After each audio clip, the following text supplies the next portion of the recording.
Hello ladies and gentlemen, this is XxsnipzkillaxX here and welcome back to another World of Tanks replay here, and today I am playing in probably one of the worst tanks I have ever tried to come to grips with in terms of, just kind of finding out how it works. And this is the Waffle off Panzer IV, the Tier 9 German tank destroyer with the turret on the very back of the tank. And the reason why I just haven't been able to come to grips with this tank is mostly due to the lack of mobility and gun depression. Now, fair enough, the tank is pretty fast. It's kind of like the Borsig in the terms of its speed and track traverse and all that, and as well as turret traverse. But it's just the gun depression that always gets me. It's always just... It's kind of strange how it works, because in the Waffle, it has that giant square on the front, which means you can't actually depress the gun more over the front, and you can actually depress more over the rear, which has always kind of been a struggle for me to do and just kind of figure out how it works. But I know how it works now, considering I've come to grips with this tank, and I'm going to be able to show you how I've come to grips with this tank in this battle. Now, pretty much starting it off right away, we're already down 2 tanks, so this battle isn't looking that great. Now, looks are always deceiving. Keep that in mind, and keep that in mind when we come back to the Jagdtiger, who, he's gonna have kind of a bad game in this one. We'll give that to you. But yeah, I was also not having the greatest game. I'm trying to find shots, and my shots just aren't connecting.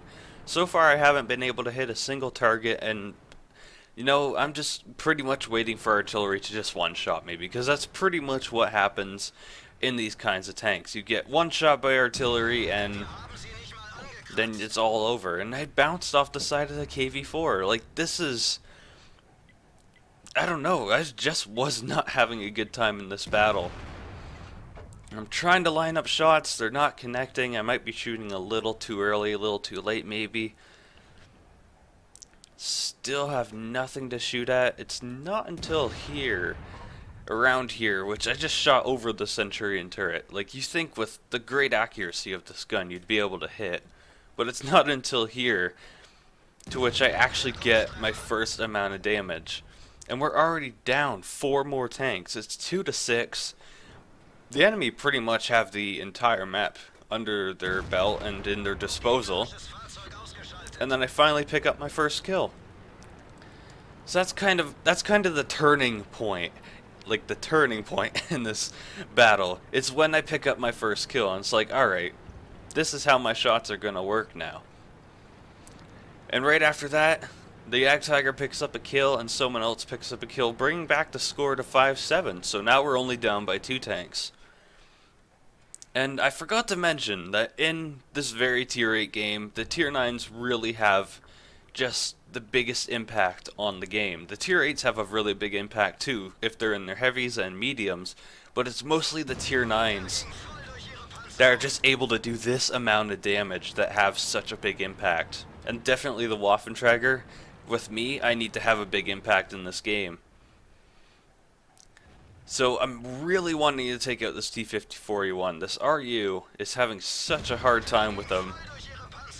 I'm surprised I rolled really low there, 437. This gun does, like, I don't know, 490 alpha damage. So it kind of sucks when you roll low, especially when you're trying to help out your team. Still rolling really low there, getting a nice side shot on the IS-2. Unfortunately, only rolling for 459. Ooh. And then my shots just start messing up royally again, which it's kind of sucks. But at the same time, it's going to help me be able to aim better later on. Look at this shot. What can I say? Just terrible aiming on my part. And here I almost get pretty stuck on the hill. Now we're just pretty much waiting for the IS-2, and there he is. Another good side shot, 495. Still not as great of a roll, but it's damage nonetheless. And pretty much the Jagdtiger has died, and I told you to keep in mind about the Jagdtiger. He has just gone completely loco in the chat. Pretty much doing the whole, oh, it's all my team's fault that I died kind of thing. You know, this usually is what happens, because look at the scores, 8-11. This is not doing very good for our team, and I have been spotted by, I think, that T-28, and now the KV-4 has been able to put a shot into me. And now we can see him, and he does not see us. And my shells hit a lot harder than his shells do, so we're able to put in a big shell there. Still does not see us. I'm really waiting for this ISU. I really don't want to get hit by that BL-10. Because this could be a very, very bad situation. If I get hit by that BL-10, I won't have enough hit points to do much more in this game, and my team needs a lot done. Considering our T-10 is completely surrounded, but thankfully, the ISU comes right out into the open, and props to the artillery, just absolutely nails him. So good job to him. Unfortunately, he's going to be spotted now that he did that, and the KV-4 is able to take him out. Now I'm contemplating, do I want to go for that T-2064, or do I want to go for the KV-4 that's pretty much completely alone? It's not until I spot him that I see, oh, he's completely alone. We should actually go for the KV-4. You know, it's kind of a thing of target priority, if you want to bring it that way. Do I want to take out the tier 8 medium tank that is, like, pretty much 2-on-1? Or do I want to take out the KV-4 that will be a 1-on-1 situation, in which he won't be able to shoot me in the back if I go for the T-2064? And so the KV-4, I feel, is the better choice, considering he is also a heavy tank with quite a lot of armor and can be probably difficult for our T-2064, who is unfortunately has died. And there's artillery. Very lucky he didn't hit me. The T-10 now has to take on the E-4. Hopefully he can do it. I'm hoping he can really do it, considering I'm this far away already. And again, it's mostly target priority. My main goal is right now is let the T-10 hold the corner. Pretty much he's just going to be stalling them, so I'm going to be hunting for artillery. Now this puts the T-10 in very good risk of being killed, but it also puts our team in a very good chance of taking out a very good artillery player. And that is really what I want to do. I don't want to have that constant factor of, like, the artillery bomb hanging over the top of my tank, being able to kill my tank. And so the T-10, unfortunately, does end up dying. Now, I really want to know what health this other T-10 is on.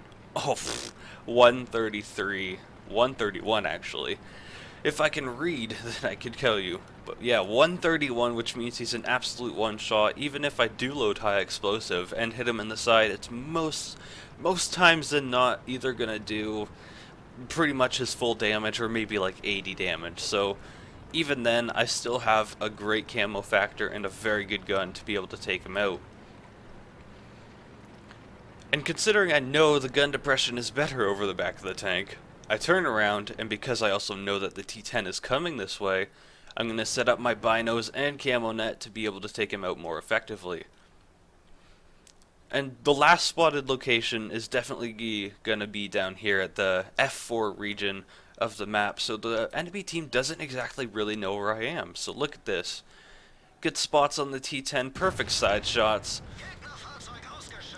and then a very good hit. And I don't get spotted because of his terrible Russian view range and my amazing camo factor with the camo net, combined with just the tank destroyer camo rating and as well as a paint job on this tank, which really contributes to the good camo factor of these German tanks with very dangerous guns.